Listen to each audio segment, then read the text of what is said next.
Miren, si sus camionetas hacen el ruido que van a escuchar ahorita en esta es una Chevy Equinox 2015. Miren, al tiempo de frenar,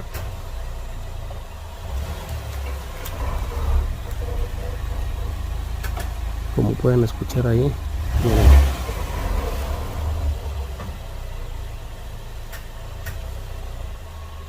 Pongan atención ahí.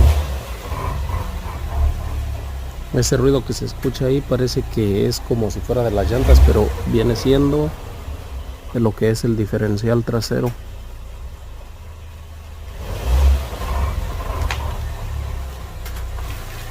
Y ese ruido usualmente lo hacen nada más al tiempo de girar las llantas y frenar. O frenar, o sea, yendo en curva. Para que le pongan atención ahí, si tienen un ruido como ese, pueden checar quitando la flecha y se darán cuenta. La flecha que va del diferencial de enfrente hacia el de atrás, o el transfer case, como lo conozcan. Ahí les dejo ese tip.